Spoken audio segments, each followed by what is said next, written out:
Hello, guys. Today I want to share my reviews about a book that I just read.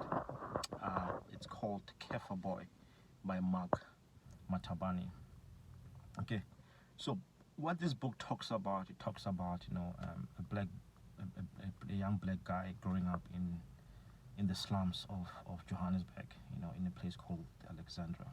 Okay, so it starts from the time that when he was still very young, and how all these things were happening around him, but he's focused on mainly the poverty and the struggles of his family and how apartheid contributed towards that. Okay, how the cops would raid their home in the middle of the night, and how the parents were unable to keep their passports in order, also so their dom pass in order, because they did not have enough money, and the system was set up in such a way that it would frustrate them. It was hard for them to stay together as a family, and he just helping the reader understand how apartheid made it impossible for a black man just to survive and to put food on the table, and all the obstacles they put in play, right? But for me, I think what I took from the book was, it talks about him, how he was able to succeed in that system, and what made him to succeed. It's exactly what Malcolm Gladwell talks about in his book Outliers. He was able to succeed because of the help he got from his white friends, how they were able to give him opportunities that his immediate environment could not give him, and how with hard work and opportunity he was able to break out of the system. But also he talks about the many obstacles that were put in front of him by the apartheid system that made it impossible for him to succeed. But with the help from his white friends, with his determination and his commitment to work hard, he was able to break through and make it across. One thing that I loved a lot about the book is, many times when you read about apartheid, you always get the one side that the whites are bad and the blacks are good, right? But he sort of goes, and sort of helps us understand the other side a little bit more. That there were actually two types of white people. There were the bad ones and the good ones, and the good ones are the ones that really helped him to get across.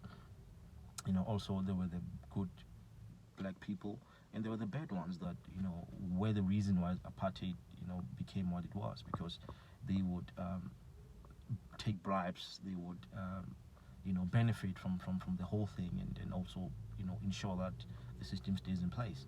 you know um, so I think my take home from it, guys, it's that no matter what happens, he could not have made it without the opportunities that were given to him.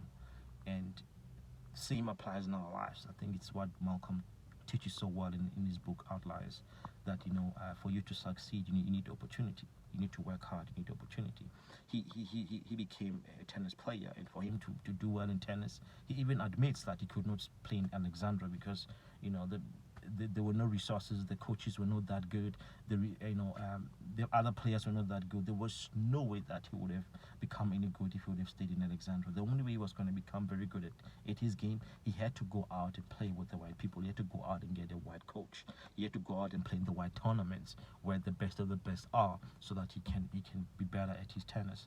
And I think the same applies in our lives, guys. So this ties back to success. If you want to succeed in life, guys, the biggest thing, plug yourself among the successful people.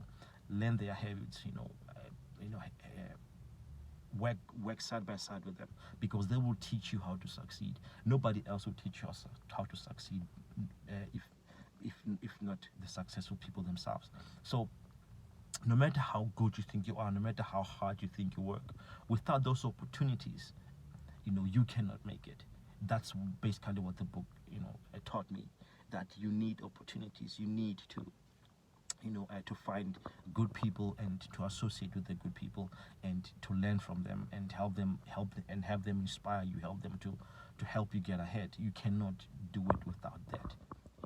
That is so key, that is so important, and that's what I learned from the book, guys. And I'm so grateful that the book teaches me exactly what Malcolm Gladwell taught, and I like the fact that it teaches it in my own in my own environment, in my own context as an African. So That's it, guys. I think it was a great read. I'm so grateful that I read it, and it just confirms, my core philosophies. That's it. No matter what happens, no matter how bad things are, the biggest thing is drive and opportunity. Those are the two keys to success. Okay, thank you guys, and I'll see you guys in the next video.